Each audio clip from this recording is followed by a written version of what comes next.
também de uma fonte que eu confio muito, falando, ó, mais de 50% desse elenco aí vai.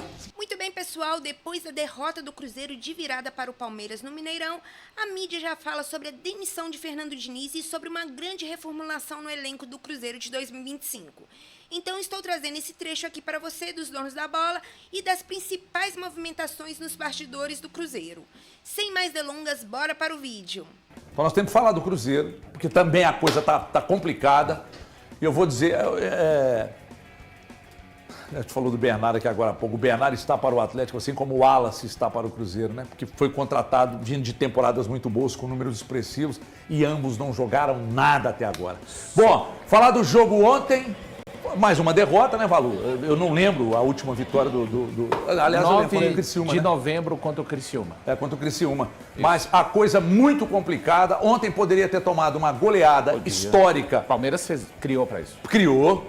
Quer dizer, quando atacou mais, não fez. Quando atacou menos, foi lá e fez 2. É a eficiência do Palmeiras e, novamente, né, o Cruzeiro, para usar um termo que o Diniz tem usado, um time moroso dentro de campo. Imaginava que o Cruzeiro fosse sofrer da maneira que sofreu, até pela escalação do Palmeiras, né? Colocou o Vanderlan e o Giai, mostrando claramente que iria atacar os corredores do Cruzeiro. O Marlon até participa no gol do Cruzeiro, dando uma grande assistência para o gol do Matheus Pereira, mas assim, é muito abaixo o nível que tem jogado todo o Cruzeiro, e também os seus corredores sofrem demais, e é chocante ver o aspecto físico do Cruzeiro. É chocante ver como esse time se desmancha fisicamente. O Cruzeiro está a quilômetros do Palmeiras, não é em nível técnico, não. É em nível competitivo e físico, tá? Então, o jogo de ontem mostrou bastante isso. Um time que, com sinceridade, trabalhei no jogo, Everton. O Cruzeiro faz um gol aos 9 e não consegue ficar 10 minutos à frente no placar. Mesmo com o Cruzeiro saindo à frente no segundo tempo, esse time jamais passa a impressão de que é capaz de segurar um resultado, porque é isso que acontece com o Cruzeiro, especialmente no comando do técnico Diniz no Brasileiro. São 10 jogos, e em 10 jogos a meta foi vazada. E mais uma vez, o Diniz falando, um gol de lateral, Diniz. O Cruzeiro tomou um gol assim também do Grêmio, né? É um time que concede espaços demais, e a verdade é que o torcedor do Cruzeiro, a essa altura do campeonato, de uma forma geral, eu vi muitos tá torcendo, sabe por quê? Pro fim do ano. Porque esse time, sabe quando você pega um lápis e vai girando o lápis ali no apontador, e quando você assusta, o lápis tá desgastado. É o que aconteceu com o torcedor do Cruzeiro esse ano. A gente sabe de todas as perspectivas, foi falado até ontem o Alexandre falando a respeito de, na Samuca TV, as perspectivas do começo de ano foram, Alexandre, mas elas mudaram, né? Na metade do ano, em abril, as coisas mudaram, e o Cruzeiro, a questão é, a forma que o Cruzeiro perde a oportunidade, provavelmente perde, tá? A oportunidade de estar em uma pré-Libertadores é muito desgastante para o seu torcedor, muito. Porque o Cruzeiro faz um retorno, eu ainda vou fazer essa comparação, mas eu acho que em termos de aproveitamento é tão bizarro, repito, em uma comparação, é tão bizarro o retorno do Cruzeiro quanto o retorno do Botafogo no ano passado. Estou falando em termos do Cruzeiro para o Cruzeiro, a verdade é que era um ano, se tornou um ano mágico, como foi em 2021. O América vai para a pré-Libertadores em 2021 com 53 pontos. E o Cruzeiro teve essa grande oportunidade no campeonato, exatamente por tudo que aconteceu. 53 pontos, tá aí o Corinthians, tá na pré-Libertadores. E o Cruzeiro termina, só para finalizar, e aí eu não estou dizendo... E não comprem essa ilusão, quer dizer, quem quiser comprar pode, né? Se tivesse mantido o Seabra, nada. Piorou com o Diniz? Piorou. Eu tenho isso em números, em rendimento dentro do campo e etc. Mas o rendimento do Seabra, quando ele é demitido, é muito ruim também. O Cruzeiro, quando o Seabra deixa o Cruzeiro, tem 42 pontos. A gente está falando de uma equipe que foi capaz de fazer apenas mais 7 pontos depois da saída do Seabra. Eu quero ouvir o Eltinho sobre o Diniz. Fernando Diniz falando aí.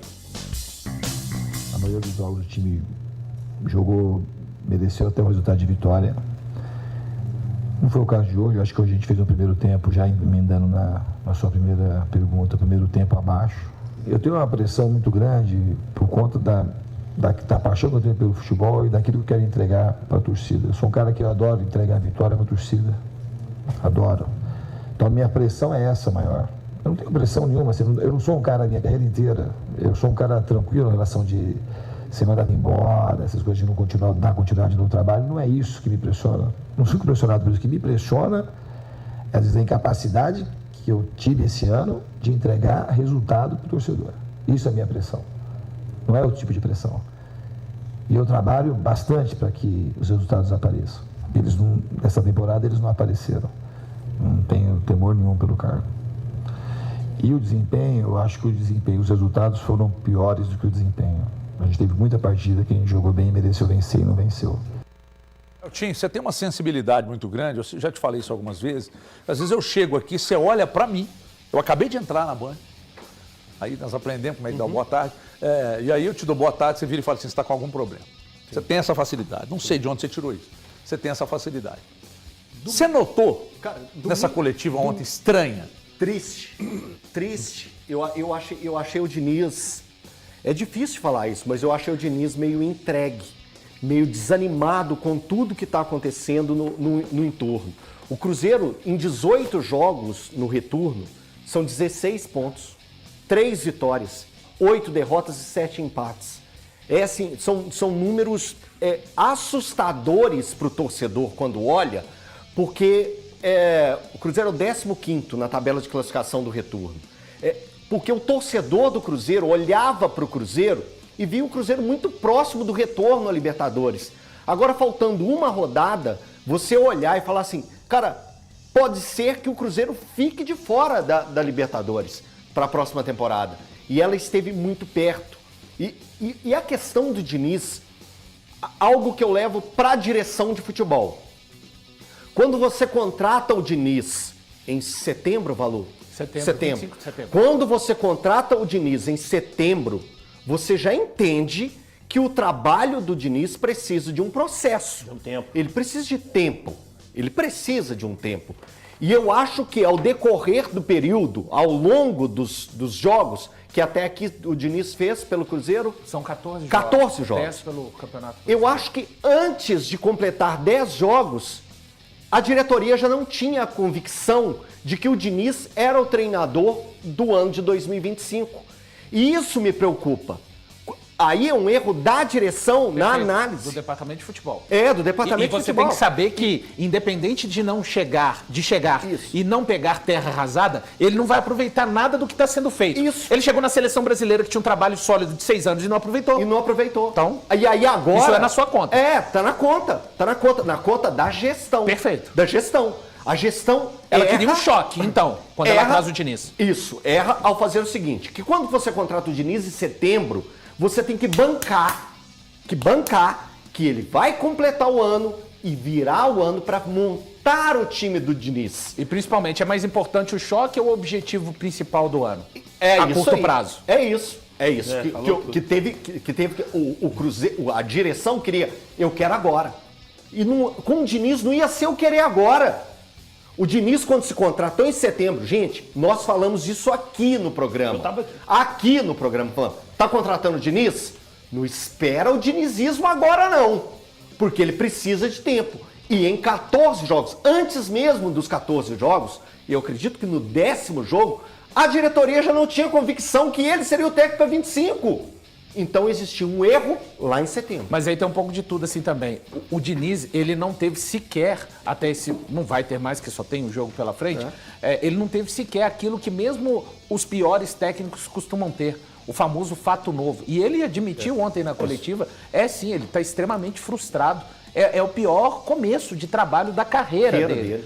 Então, nem isso teve. E acho que aí, Elton, a escolha, talvez, uma coisa tem que ser certa. Gente, é impossível.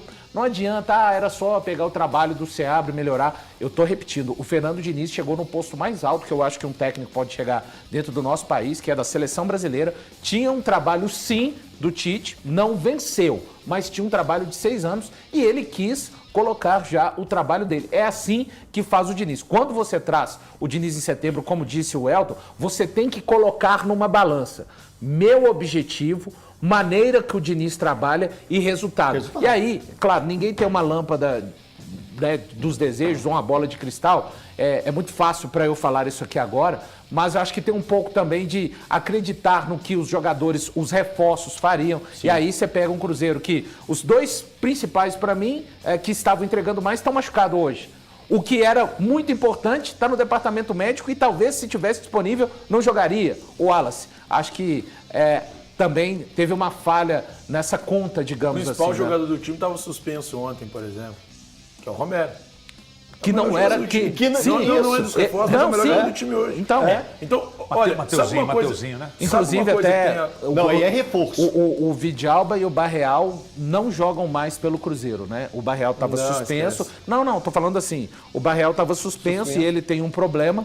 E o Vidalba não está disponível para o último jogo. Então, para um estudo para o ano que vem, o que esses jogadores já deveriam ter apresentaram, Eu estou muito decepcionado com o Diniz. Porque quando ele veio, eu falava aqui que eu achava o Diniz dos melhores do país. Um cara que conquista uma Libertadores da forma que foi conquistada, um cara que tem alguns bons trabalhos no nosso futebol. Eu acho o trabalho do São Paulo bom. Eu acho que o trabalho no Fluminense foi excelente. Eu imaginava que o Diniz pudesse entregar mais. Imaginava mesmo. Só que eu não aliás, eu não uso o boné de passar pano de ninguém. E quando o cara não entrega, eu sou o primeiro a falar. Eu acho que o Diniz hoje, infelizmente, não dá no Cruzeiro mais. Não cabe mais. Mas, Balu, você não acha que o Cruzeiro desandou? Tem 14 jogos, a defesa é uma peneira, o ataque não faz gol. A gente olha pro Cruzeiro, o Cruzeiro não entrega nada. Não entrega nada, cara. Deixa eu só fazer uma O Cruzeiro não entrega absolutamente nada. Você não acha que o Cruzeiro desandou? meu. Mas que você tá falando a mesma coisa. Você não acha que o Cruzeiro desandou no momento que começou a ter uma pressão de cima para pôr os jogadores? Não. Que até aquele momento que não tinha pressão, o Cruzeiro tava bem. Depois daquilo, o Cruzeiro não deu em nada. Ué, veio uma pressão de cima, tem que pôr os reforços, tem que colocar os caras. Gente, sinceramente, isso aqui que o Rap tá falando, vocês precisam parar de usar isso, porque fica feio, tá? Mas não. Vai dizer que não. Aquele áudio foi que... Nada a ver. Vocês não falei daquele áudio, não. Mas é da pressão, de brincadeira. Mas a pressão, que pressão, gente. Que pressão. Aquilo não aconteceu. Aquilo não aconteceu. Aquilo ali é que nem um amigo. Eu trabalhei com um cara que o André vai matar na hora que eu começar a falar. Você falava assim, a fulano de tal, eu falava, já sai com ela. Beltrano, já sai com ela.